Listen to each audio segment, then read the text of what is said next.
What is going on, everybody? Hope everybody's enjoying their day so far. We are back with some more fantasy football content, and today we're going to be giving you the Week 10 fantasy football waiver wire ads on players that you'd be looking at rostering heading into the new week of this NFL season. And so today we're going to be giving you one quarterback, two running backs, two wide receivers, and two tight ends, as we always do here. So without further ado, let's go ahead and dive into this week's fantasy waiver wire ads. Starting with the quarterback, and that's going to be Matthew Stafford of the Los Angeles Rams. Now, Stafford coming off of two consistent back-to-back performances. I know the Rams did have a bye week in week number 8, but in week number 7, and especially in week number 9, their matchup against New Orleans Saints. I know a lot of people are going to say the Saints aren't that great of a football team. However, he was able to get the job done in a game that the Rams were supposed to win, as he did post 281 passing yards and 4 touchdowns, and especially getting Puka Nacua back in this offense. Stafford is only going to climb in the ranks of the fantasy football quarterbacks again to the rest of this season. So week 9 against the Saints in their 34-10 win, 26.84 fantasy points for Stafford. In week 10, still a good matchup against the San Francisco 49ers, and the 49ers have definitely been gettable, especially against fantasy quarterbacks. So if you're looking for a quarterback to stream, I know that we still have some bye weeks heading into week number 10 of the season. If you're dealing with a quarterback injury to Jaden Daniels, and still even with Brock Purdy, we don't know if Brock Purdy is going to be back or not, since Mac Jones has been the starting quarterback for the 49ers for the past couple of weeks. But week 10 projected total points is at 20.4, and he is rostered in 74% of leagues. So most of the leagues, especially if you do play on ESPN, he is not available. But however, if you are lucky enough that he is available in your league, go ahead and scoop him up on this week's waiver wire. Another quarterback to note, he is on the bye week, but Joe Flacco has been consistently good for the Bengals. And the Bengals defense, we know how atrocious that unit has been for them. Even in the 47-42 loss, Flacco continued to put up really eye-opening numbers in fantasy football. So if you need another quarterback, especially, I would, on the long term, Joe Flacco is still going to be an option, but however, he's not going to be playing this week. So if you do have a losing record, just hovering around 500, I would still scoop up Joe Flacco. However, if you do need to pick up a win, you could look at Matthew Stafford here for your quarterback for this week. Now let's move on to our running backs. The first one's going to be dependent on Quinshon Judkins in the injury. That's going to be Dylan Sampson of the Cleveland Browns. Now, the Browns were on the bye week in week number 9. They will get back in action against the New York Jets, who just lost one of their best quarterbacks, Sauce Gardner, now getting traded to the Indianapolis Colts. So keep that in mind in fantasy too, with the trade deadline coming on Tuesday afternoon. We're going to have a lot of changes, so keep in mind of that, whoever you have on your fantasy roster. But like I mentioned, Dylan Sampson, if we don't have Quinshon Judkins this week against the Jets, Dylan Sampson is immediately a plug-and-play option for week number 10. And Sampson, the last time we saw him, had some limited production, especially with Quinshon Judkins going out of that game. So just monitor the injury report. However, if we do get Quinshon Judkins ruled out this week against the Jets, Dylan Sampson is going to crush, because the Jets defense, both in the pass and in the rushing game too, because Sampson not only is going to give you that rushing volume, but also that receiving volume as well. He's only rostered in 10% of leagues. So if you are in desperate need of a running back this week, go ahead and pick up Dylan Sampson. However, like I mentioned, stay tuned to see if Quinshon Judkins plays, because if Judkins plays, then Dylan Sampson isn't that viable of a candidate. But I think that Dylan Sampson is definitely worth a pickup nonetheless, especially going against a horrendous Jets defense. Now let's move on to our next running back, Tyjae Spears of the Tennessee Titans. We did see a lot of Tony Pollard in the Week 9 matchup for the Titans, but Spears still got involved in this offense. 7 rushing attempts, 26 rushing yards to go along with 3 receptions and 36 yards. So a lot of these running backs, like Spears, is only going to give you that rushing volume as well as that receiving volume. That's exactly what we want to be looking for, especially if you do play in PPR formats. But week 9 fantasy points, 9.2. He is on the bye week. However, this is a good long-term option if you need a running back moving forward. And like I mentioned, they are on the bye. He's only rostered in 44% of leagues. So you probably have some league mates, saying, okay, he's on the bye week, I'm not going to go ahead and pick him up. This is the perfect time to pick up Tyjae Spears in this offense that's continuing to flourish. It's still a young offense, especially with a rookie quarterback. of Cam Ward. And you're starting to see some breakouts like Shamir Dyke. We noticed him last week on our waiver wire show here. So if you also need a wide receiver, Shamir Dyke could also be an option there. But Tyjae Spears would be one of the top candidates at the running back position. Now let's go ahead and go on to the wide receivers. Parker Washington of the Jacksonville Jaguars.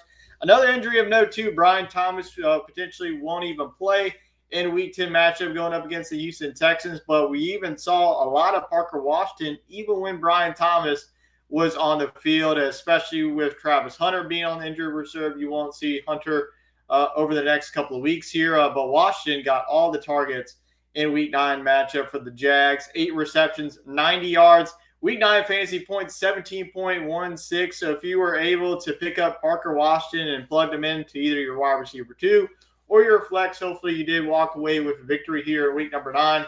Heading into Week 10's matchup, it is a tough one going up against the Houston Texans. The Texans defense have really been stout against the pass. Bo Nix was able to have a decent game in their win against the Houston Texans, but we will have to see where the Jaguars offense can look against a really stout Houston Texans team. But if you don't have Brian Thomas, you don't have Travis Hunter. Parker Washington could be that wide receiver 1 option for Trevor Lawrence. And you did get some trade news on Tuesday with Jacoby Myers getting traded to the Jags. So looks like if Brian Thomas is out, Washington would be that wide receiver 1. Just depending on how much practice time, he's got to learn a new offense in Jacoby Myers. So Parker Washington is going to be the clear cut, wide receiver 1 if Brian Thomas were to be sidelined for the Week 10 matchup against the Texans. Washington only rostered in 5% of leagues. I do, however, expect that number to go up as Washington has continued to produce some numbers over the past couple of weeks, especially in PPR format. So if you are in need of a wide receiver option, Parker Washington would be the top ad for me. Along with Troy Franklin of the Denver Broncos. Now, we have been bringing up Franklin, it feels like, consistently every single week, and Franklin has really consistently produced as well. I know the numbers weren't great, but like I mentioned, tough matchup going against the Houston Texans secondary. It did have 10 targets, though, in their 18-15 win. 4 receptions, 27 yards, 8.3 fantasy points in week number 9. I know that Cortland Sutton's still the wide receiver 1, but Franklin is closing that gap, I believe. It's not that far of a gap. I think that's pretty much 1A and 1B.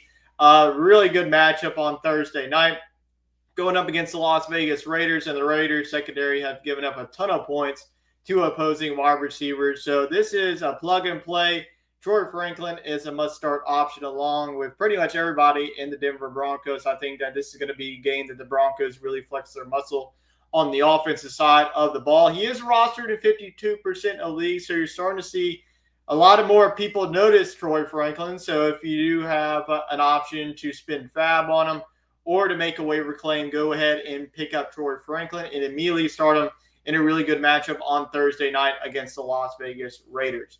Now let's move away from the wide receivers and continue on with some more pass catchers, this time to the tight end. And for the second week in a row, it's going to be Colston Loveland of the Chicago Bears. And like I mentioned on last week's show, that I really like this matchup going up against the Cincinnati Bengals, one of the worst defenses in the league.